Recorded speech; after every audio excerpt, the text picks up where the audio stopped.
작물의 분화. 분화라는 표현도 쓰고 진화라는 표현도 씁니다. 분화는 식물이 원래의 것으로부터 여러 갈래로 갈라지는 것, 나눌 분자 쓴다는 얘기죠. 진화는요, 분화의 결과로 점차 단계가 높아지는 것을 진화 이렇게 표현하고 있어요. 분화의 과정.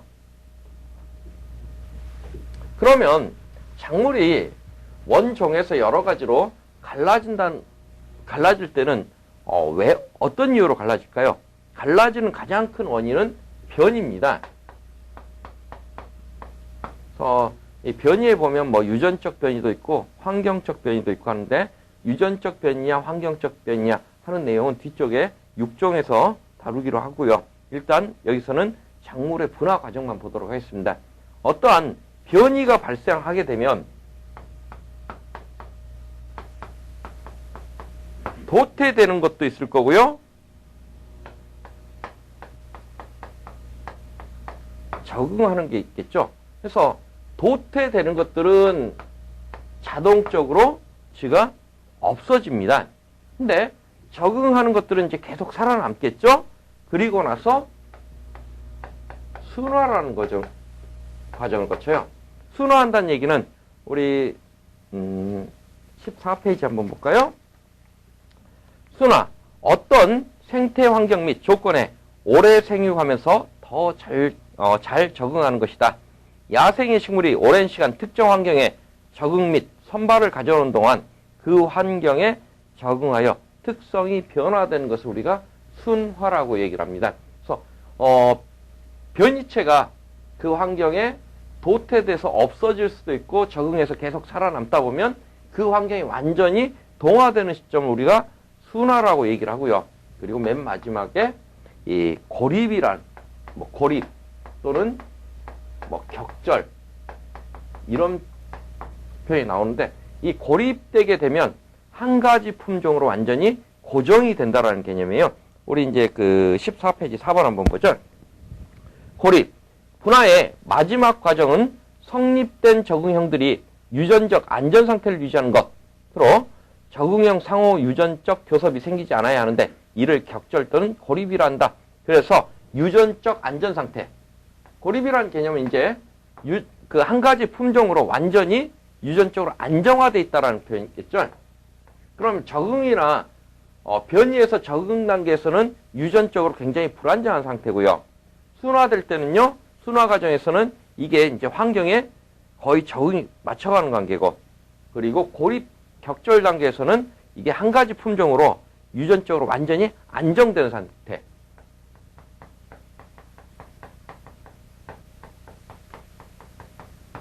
근데 이 고립을 크게 세 가지로 나누고 있습니다. 첫 번째, 지리적, 그리고 생리적,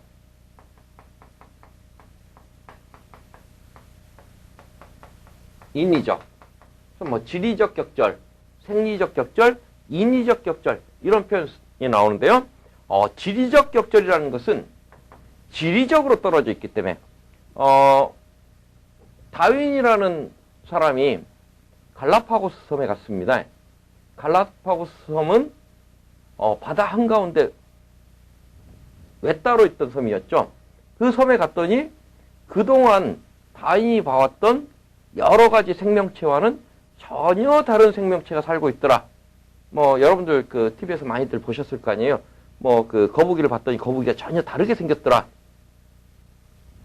그 얘기는 이 과정을 그대로 겪어온 겁니다.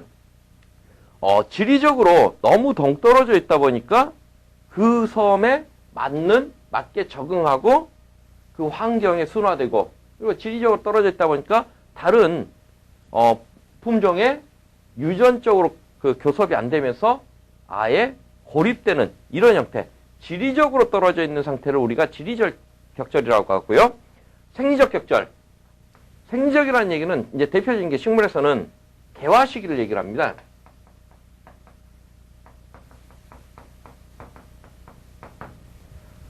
결국 유전적 그 교섭을 받기 위해서는 이세가 나오기 위해서는 이 수술에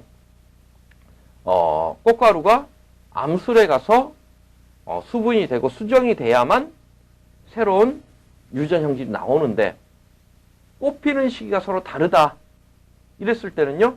꽃피는 시기가 서로 다르게 되면 절대 두 개가 섞여져 있는 유전 형질이 섞여져 있는 새로운 F1이 나올 수가 없다라는 걸 의미하고 있어요. 그래서 생리적 격절. 근데 이제 생리적 격절은 여러분들이 앞으로도 뒤쪽으로 계속 많이 나올 거예요. 그래서 이제 생리적 격절 얘기가 나오면 여러분들이 떠올리셔야 될 게 먼저 수분수를 하나 떠올리십시오. 수분수라고 얘기를 하면요. 우리 과수원에서 만약에 제가 후지 사과밭을 만들려고 합니다. 그러면 이 땅도 이제 다 만들어 놓고 나무를 심어야 돼요. 묘목을 심어야 되는데 거기다가 전부 다 후지 사과 나무만 심었습니다. 사과가 제대로 열릴까요? 열리지 않습니다. 왜냐하면 이 타가 수정하는 작물들이 있어요. 그러면 다른 품종의 꽃가루가 와서 수정이 돼야만 열매가 열리는 이런 성질이 있는데 그러한 성질 때문에 후지 사과만 심는 게 아니라 약 한 25% 정도를 후지 사과가 아닌 다른 품종의 사과를 심습니다. 근데 다른 품종 사과를 심을 때 이 목적이 뭡니까? 수분수의 목적은 이 꽃을 수정시키기 위해서 심기 때문에 꽃 피는 시기가 다르면 절대 수분수를 심는 목적하고는 전혀 달라지거든요. 그래서 수분수라는 개념 하나 떠올리시고요. 또 하나는 품종의 개량. 어떤 신품종을 만들어낼 때 이 개화 시기를 맞추지 못하면 교잡이 절대 불가능해지거든요. 그래서 이제 어떤 품종을 만들어낼 때 그럴 때 이용한다. 이 두 가지는 미리 좀 떠올리십시오. 인위적 격절. 유전적 순수성 유지를 위하여 인위적으로 다른 유전자들과 교섭을 방지하는 것. 이건 사람이 인위적으로 하는 경우죠. 요 써먹는 이유가요.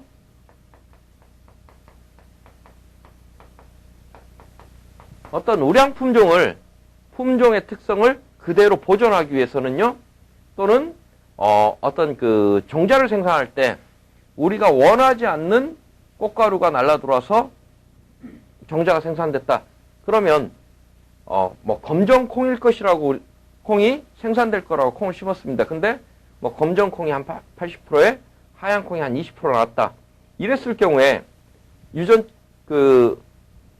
종자를 심은 사람 20%는 전혀 예상하지 못했죠. 그래서 이런 식으로 어떠한 종의 순수성 유지를 위해서 인위적으로 만드는 경우가 있습니다.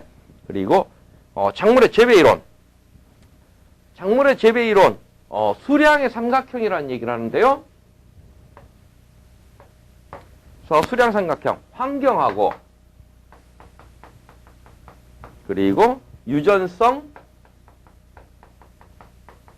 재배 기술, 요 세 가지.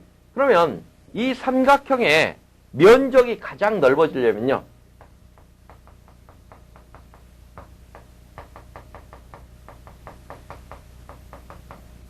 다시 말해서 생산량이죠.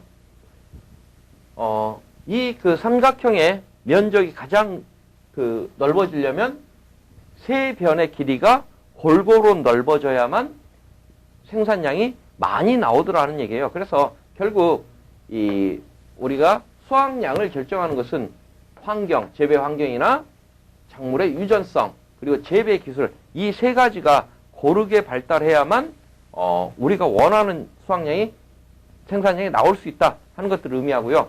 이것은 최소율의 법칙을 따른다. 그래서 이렇게 한번 생각해 볼까요?